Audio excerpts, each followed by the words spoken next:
Coucou, je vous retrouve aujourd'hui, nous sommes le 27 septembre et je viens vous présenter mon petit quotidien numéro 27. Comment allez-vous? J'espère que vous allez bien, moi ça va. Pour l'instant, je n'ai pas de nouvelles du travail, donc pour l'instant, je reste avec vous. Voilà.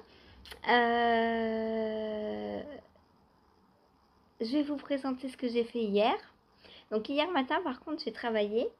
Du coup, j'ai pas pu être complètement mono en cours. Je vous montre ce que j'ai fait. Alors, le matin, du coup, au travail, j'ai pris mon pull et je l'ai terminé. Voilà, il est fini. J'ai plus qu'à le bloquer, à rentrer les fils et à en profiter un max. Donc, c'est mon pull Strange Color qui a été designé donc par Nathalie de By Night, que vous pouvez retrouver sur YouTube et sur son site. Elle a un site internet, donc By Night, c'est une designeuse et aussi une teinturière végétale. C'est-à-dire qu'elle teint à l'aide de plantes et de poudre d'animaux, d'insectes. Voilà. Donc, j'ai testé donc son pull qui est sorti. Donc, vous pouvez vous le procurer s'il vous plaît. Alors, le jacquard se verra sûrement mieux après le blocage. Parce que chez les testeuses, c'est pas chez les autres testeuses. Alors là, on le voit un peu, on voit les losanges. Hein. Par moment, on les voit bien. Je pense que ça joue, la luminosité doit jouer aussi. Bon, comme ça, moi, quand je le regarde comme ça, je vois rien du tout. Mais à la caméra, je vois mieux. Et je pense qu'une fois que les mailles seront bien lissées, que le jaune va ressortir un peu mieux et tout, on verra mieux. Mais bon, après, c'est pas grave. Je me demande aussi si j'aurais pas dû inverser les couleurs de main. Mettre le jaune dans la main gauche et le bleu dans la main droite. Bon, c'est pas grave. C'est comme ça, c'est fait. Comme dirait Karen, t'as qu'à recommencer. Eh bien non. Voilà. Et donc j'ai utilisé 300 grammes, un peu moins. 288 grammes il pèse. Donc j'ai utilisé 288 grammes de laine sport. J'ai fait mes petits calculs pour le Nititch. Donc j'ai utilisé 288 grammes, soit en mètres. J'ai regardé. Ah bah oui, non, j'ai noté que ce que j'ai fait. Je sais pas si j'ai noté le total en métrage. Si, bah si, j'ai noté forcément. Donc ça fait 800 quelque chose mètres. Je vous dis ça exactement. Après, ah non, j'ai noté 3 écheveaux, j'ai pas... Mince. Bon, bah, c'est à peu près 800 mètres, 850 mètres même, puisque 3 écheveaux entiers font 900 mètres. Il me reste ça et un petit peu de jaune qui est dans mon sac de travail qu'il faut que je pèse et que je commence à ranger dans mes petits rangements. Comme ça lancera le départ du rangement des petits restes. Voilà. Donc voilà, moi j'ai pas fait de jacquard au bout des manches parce que d'une, j'avais peur de pas avoir assez de jaune, et de deux, ça présente une autre option aux futures tricoteuses. Donc je me suis dit pourquoi pas. Et puis moi j'avais envie de côtes comme ça, contrastantes, mais sans jacquard. Surtout qu'il ne se voit pas des masses, donc pourquoi s'embêter à faire du jacquard qui ne se voit pas. Voilà, donc je trouve mon pull très bien comme ça. Il va partir au lavage. Alors il est simple, il n'est pas compliqué à faire. Hein. Il va être bien chaud, je vais adorer. Donc pour rappel, je l'ai tricoté en laine 50% mérino d'Arles, 50% laine du Portugal. Je crois que c'est l'équivalent de la Fado Fonti. Voilà, que j'ai eu chez une teinturière mais que je ne vous conseille pas. Donc je vous conseille d'aller directement chez Fonti, prendre, puisque c'est la gamme Fonti. Voilà, c'est une laine Fonti qui a juste été teinte à la main. Mais franchement, voilà, quand on voit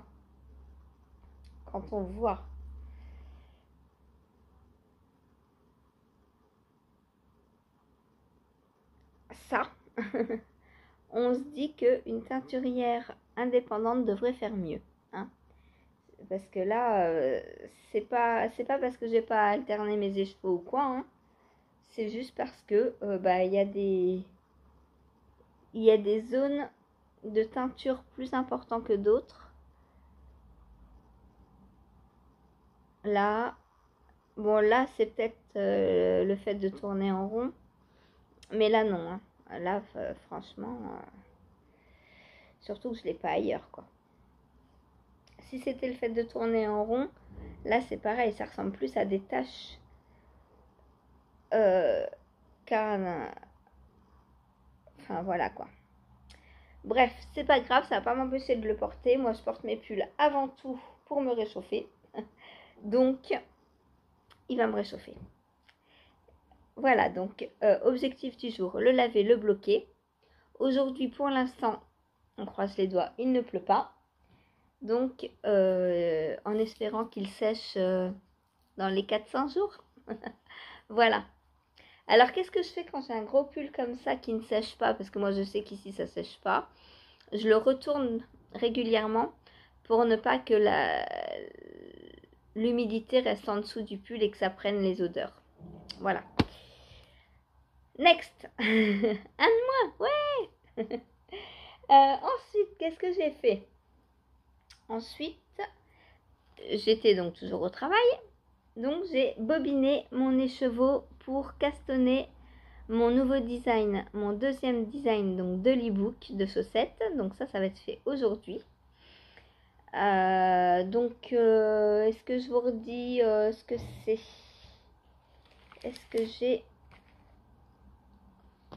Est-ce que j'ai encore... Je crois que j'ai plus la... Mais si, j'ai l'étiquette, forcément. Où est l'étiquette? Mon dîme, c'est pas ça. Une maille à la fois, c'est pas ça. La voilà. Est-ce que c'est elle? Oui, c'est elle. Donc, c'est la Lille Bunny, 40% Lapin Angora, 40% Wensleydale, 20% Shetland. On a 50 grammes, 225 mètres. Donc, à peu près 450 mètres au 100 grammes. Donc, c'est une fingering assez fine, bien retordue. Donc, pour les chaussettes, ça va être parfait. Voilà, donc ça, je vais la commencer aujourd'hui et j'ai hâte de mettre mes pieds dedans parce que ça va être du bonheur aux pieds. Voilà, mes pieds vont me dire merci.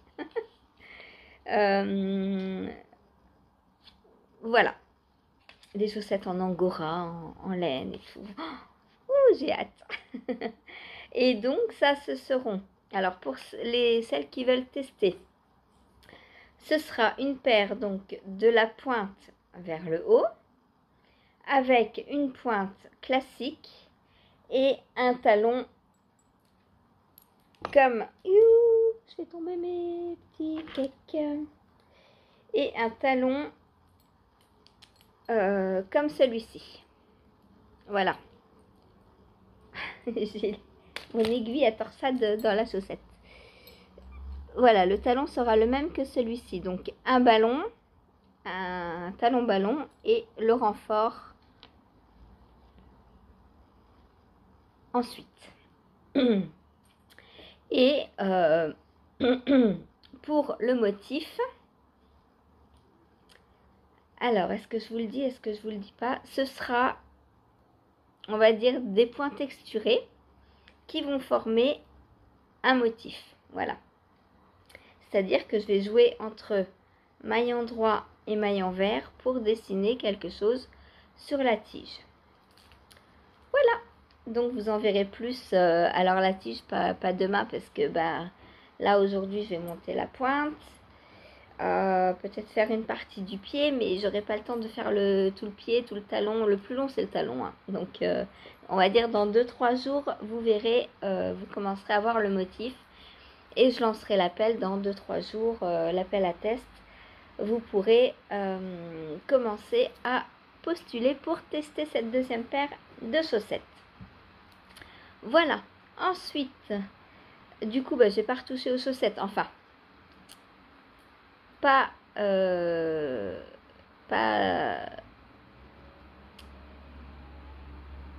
comment dire, pas en les tricotant, mais j'y ai retouché au niveau du PDF. Donc j'ai fini le PDF, j'ai fini d'écrire le patron, donc j'ai rajouté les côtes parce que les côtes n'étaient pas encore écrites. J'ai remis des petites couleurs là où il fallait parce que dans mes patrons, je surligne chaque couleur, chaque taille d'une couleur. C'est-à-dire que par exemple, si vous faites la taille 56, eh bien tous les chiffres qui se rapportent à la taille 56 sont en rouge.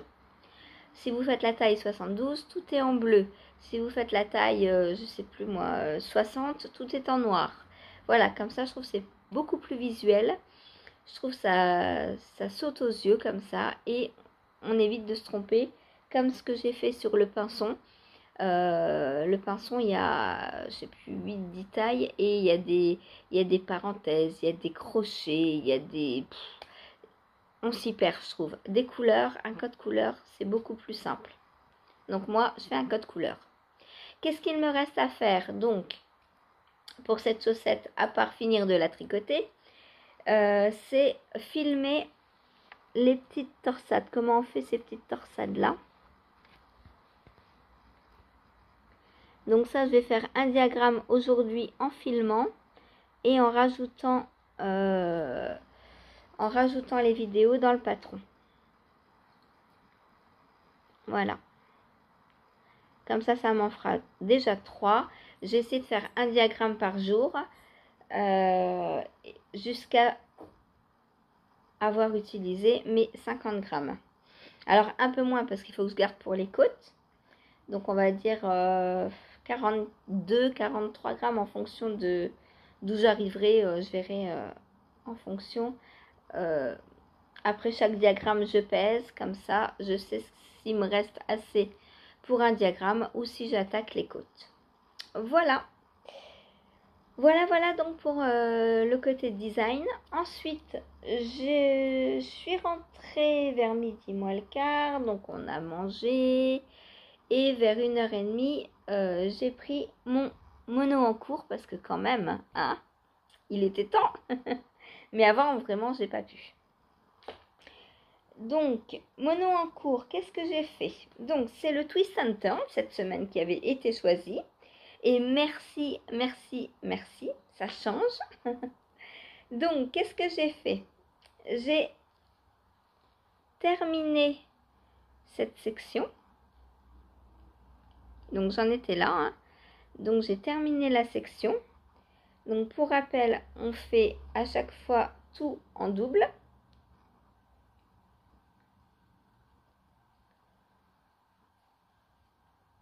Voilà. Hop, j'essaye de vous le montrer un peu dans son entièreté.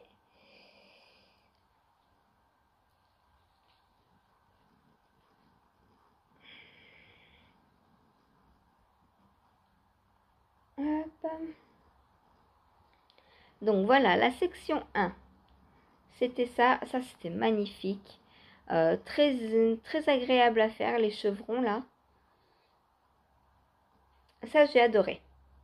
Ensuite, on a eu cette partie-là.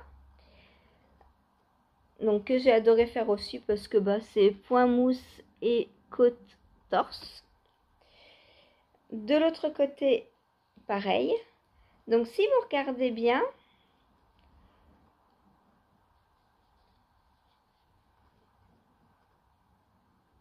Voilà, donc de l'autre côté pareil.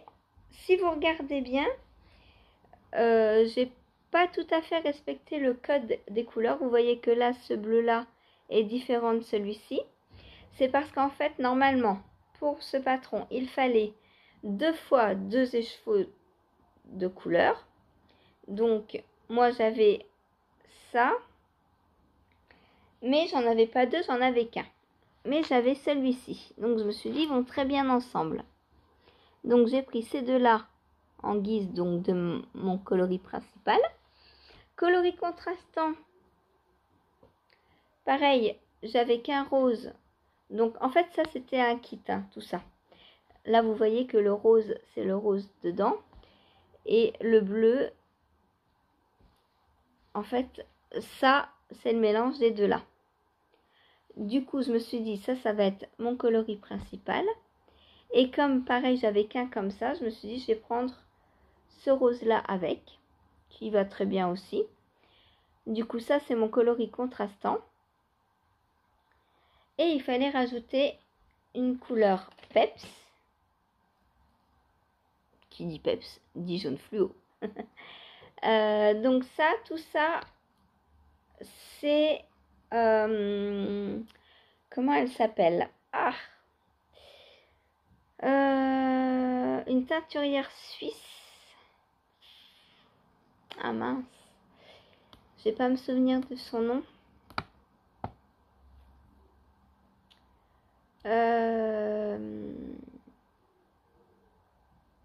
Bref. Je ne me souviens plus de son nom.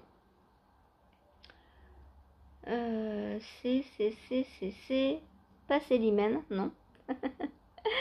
Ah, je sais plus. Bon, j'essaierai de retrouver ça pour demain et je vous redirai. Donc, je suis partie de son kit. Enfin, c'était pas vraiment un kit, mais j'avais choisi les couleurs, moi, pour faire un kit. Je trouvais que ça allait bien ensemble. Et du coup, quand j'ai vu le châle, je me suis dit, bah, je vais faire comme ça. Puisque j'ai pas 2 et 2 de la même couleur, je me suis dit, je vais les marier ensemble. Et ça va très bien le faire. Du coup, hop.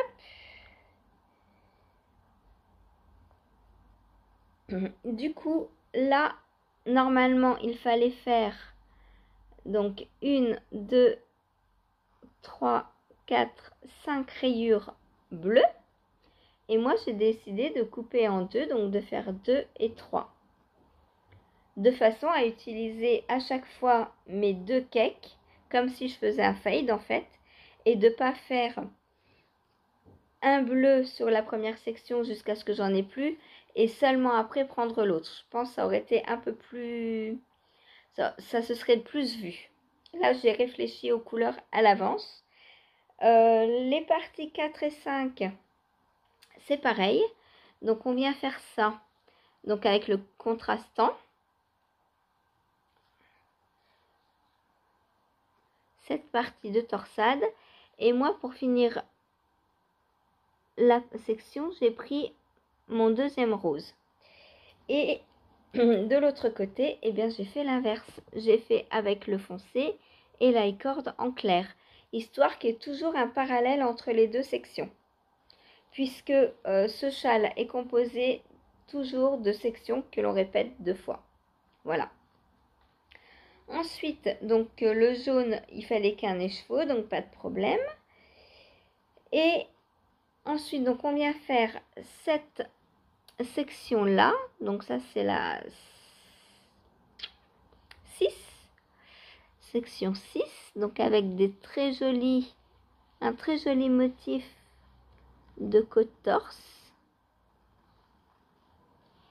C'est des côtes, je crois qu'il appelle ça dans son patron les côtes twistées. Voilà, donc tout le long on fait ça. Normalement il faut 3 répétitions de plus, je crois. Je me suis dit que c'était déjà bien assez grand pour moi. Ça fait ça me fait un demi-tour de corps, donc je me suis dit c'est largement. De l'autre côté, donc on est venu faire la même chose, puisque tout marche par 2.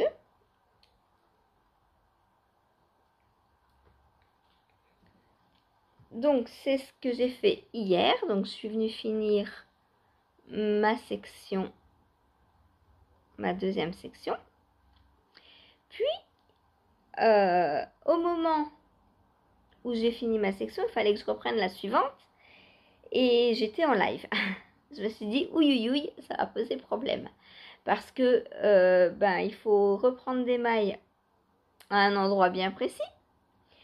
Et c'est vrai que quand on est en live, on discute et tout, pour se concentrer, c'est pas top. Et Stephen West, dans ses tutos, il est comme moi, il met des vidéos pas à pas pour montrer comment tricoter les indices, enfin le patron. Du coup, je me suis dit, je regarderai la vidéo après le live, je fais une petite pause sur mon mono en cours. Et du coup, j'ai pris pendant une petite demi-heure mon châle. Oh, disons, j'ai pas beaucoup avancé en une demi-heure. J'ai fait 3 rangs. Mais ils sont très longs. Hein.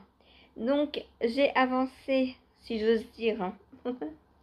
J'ai comblé, en fait, la fin du live en faisant mon châle. Voilà, donc lui, je vais le reprendre aujourd'hui. Hein, pareil. Lui, j'aimerais qu'il soit fini le 4. Pour que j'ai un point flemme dans le challenge d'Uniteach. Donc le point flemme, qu'est-ce que c'est? C'est commencer et finir un projet dans l'espace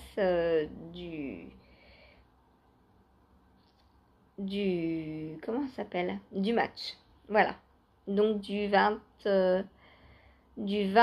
septembre au 4 octobre. Voilà, donc lui, il faut qu'il soit fini pour le 4, avant minuit. Du coup, semaine prochaine, le mono en cours. Si je n'ai pas fini le châle, vu qu'on sera le 3, je me garde le droit de faire ça en mono en cours le jeudi prochain. Du coup, là, je vais vous proposer une liste de mono en cours pour jeudi prochain. Mais si je dois le finir, ce sera lui, direct. Voilà. Et ce que vous avez choisi, ce sera pour la semaine d'après. Ou on refera une liste si d'ici là j'ai fini d'autres choses, on verra. Et après, quand j'ai quitté le live, je suis venue regarder donc la vidéo et j'ai commencé la section numéro 8. Ah, on vient de recevoir le nouvel indice de l'Ithaka, du Cal Ithaka d'Audrey Borrego. J'ai pas ouvert le message, mais je viens d'avoir un message sur Ravelry et vu qu'il est 8h30, je sais que c'est ça. Donc, je suis venue commencer la nouvelle section. Et là, c'est un régal. Autant ça, je me suis ennuyée à le faire parce que déjà, c'est des côtes torse. Donc, en droit et en vert. Et puis, on répète sans arrêt la même chose. Et en plus, pour couronner le tout, je ne pouvais pas le faire n'importe quand parce qu'il faut compter le nombre de rangs pour ne pas qu'une section soit plus longue que l'autre, etc. Du coup, ça, c'est très joli, d'accord, mais c'est une plaie à faire. Voilà, et en plus, je vous dis, il faut normalement continuer encore, mais moi, je me suis dit que c'était assez long comme ça. Et donc, la nouvelle section, donc ça, je peux la faire le soir en plus, c'est vraiment zéro cerveau. Du coup, on fait des rayures en mélangeant donc coloris principal et coloris contrastant et en jouant aussi avec les sections donc de jersey et de point mousse. Et c'est rigolo à faire parce qu'on fait le même nombre de rangs que ce soit en jersey ou en mousse, mais à l'œil on a l'impression que le jersey est plus grand. C'est très drôle à faire, à voir, à observer. Moi, j'adore tous ces petits détails. Ça doit être mon côté designeuse. Me dire qu'un échantillon de jersey est plus grand en rang prend plus de centimètres en rang qu'un échantillon de mousse. Alors qu'on a l'habitude de dire l'inverse en fait, puisqu'on dit le point mousse ça s'étire et tout. Mais en fait quand on le voit comme ça, j'ai même le mesuré pour voir.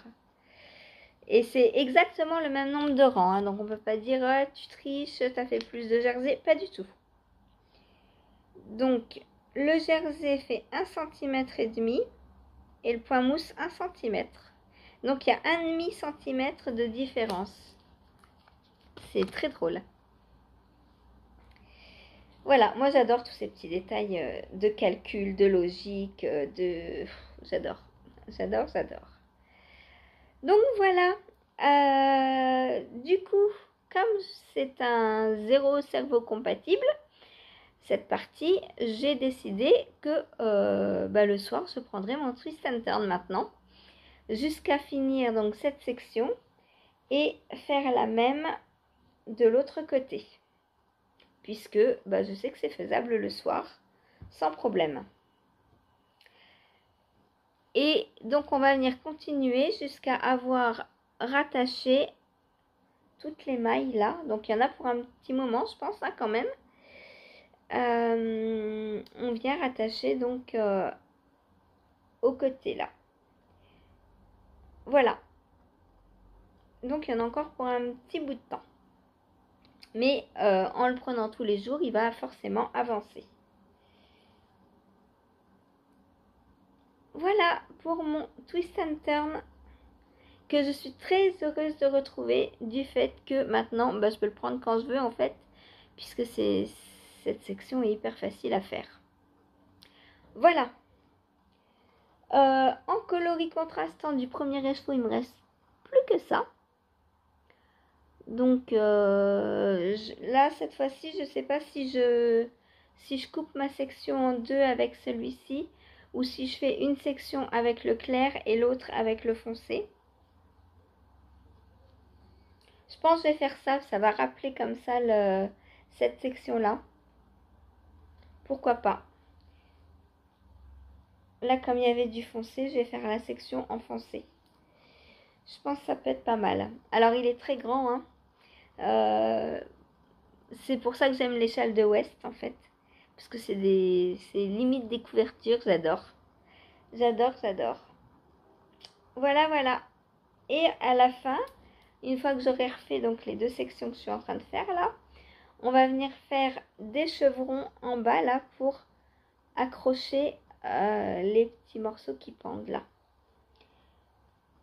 Pour finir le châle. Et après ce sera terminé. Donc là normalement, maintenant il devrait... Alors oui, en termes d'heures, ça va demander encore quelques heures de tricot parce que c'est un grand châle. Mais en termes de difficulté, il ne devrait plus trop y en avoir. Voilà, donc il devrait pouvoir avancer un peu tous les jours maintenant. Et bien voilà pour ce que j'ai fait hier. Je voulais vous montrer, j'ai reçu mon mohair pour, justement, vu qu'on est dans l'ouest, j'aimerais finir lui pour le 3 octobre. Ça peut-être un peu juste, mais on va voir. Parce que le 3 octobre commence le nouveau MCAL de Steven West. Et donc, je vous avais montré mon combo.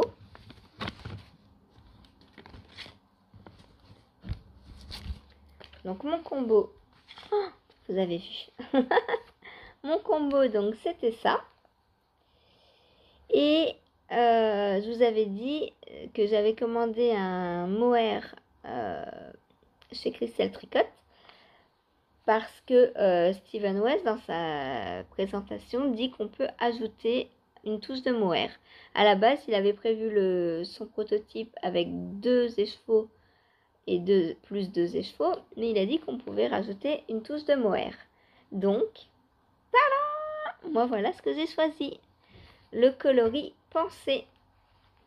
Et je trouve qu'il va très bien avec les 2 couleurs. Je vais le mettre au milieu. Je trouve que il passe super bien avec les 2 autres. Donc comme ça, peu importe où sera le mohair, ça matchera bien. J'adore. Donc c'est le coloris pensée. Voilà, plus qu'à bobiner ça avant le 3. Donc j'ai 5 écheveaux. Et bon, j'ai commencé par 3. Après, j'ai le temps, les deux autres. Hein, le temps que je tricote les 3 là déjà. Voilà. Donc pour ce qui est de Steven West. Pour le... Est-ce qu'on se fait la liste des monos en cours?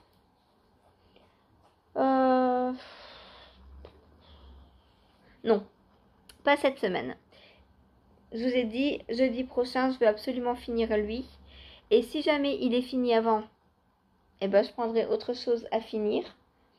Par exemple, lui. Mais je vais m'imposer un mono en cours à finir jeudi prochain. Voilà.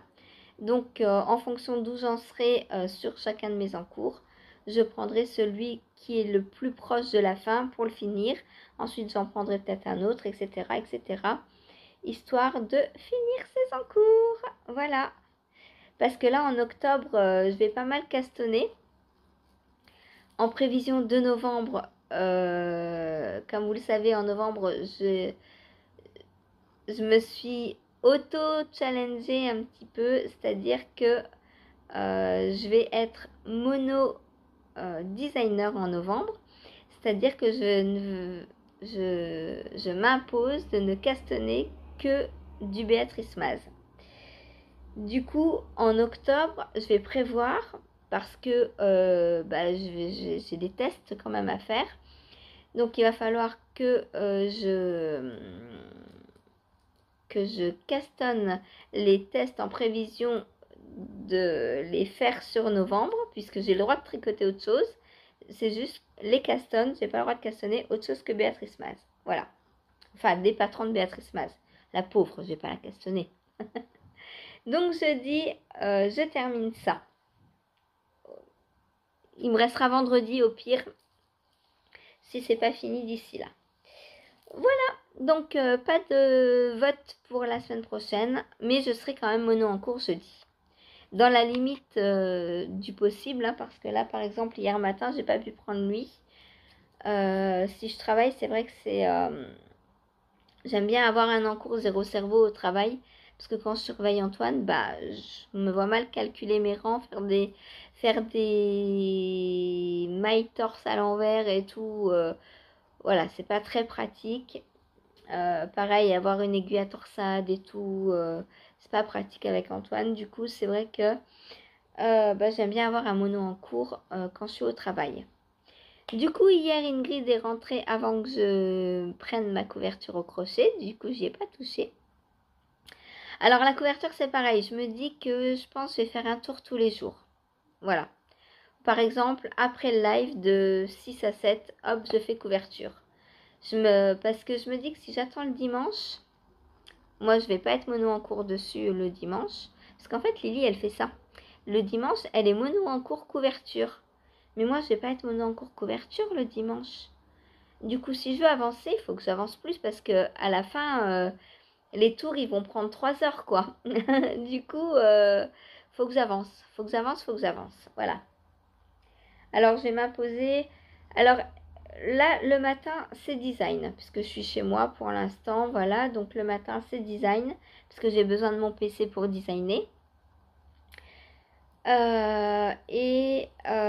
L'après-midi, par contre, je vais essayer d'étaler, de prendre 2-3 en cours, histoire d'en avancer. Comme je faisais avant, en fait. Avant, je changeais toutes les heures. Là, j'ai pas envie de changer toutes les heures parce que lui, il faut que je le finisse vite, très très vite. Aussi vite que ça. Et du coup, je vais mettre l'accent sur lui, mais je vais quand même en prendre un ou deux autres en plus dans l'après-midi.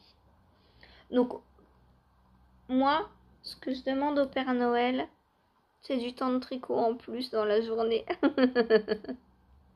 Je voudrais des journées de 48 heures, Père Noël, s'il te plaît. Voilà. Voilà. Bon. J'arrête mes bêtises. Allez, sur ce, moi, je vous dis à tout à l'heure en live. Normalement, là, il est 9h, j'ai pas de nouvelles, donc normalement, je ne travaille pas. Demain, je vais à la médiathèque pour 10 heures. Donc, je ferai mon vlog avant sans problème. Donc, voilà. Soit tout à l'heure, soit demain. Salut, bonne journée!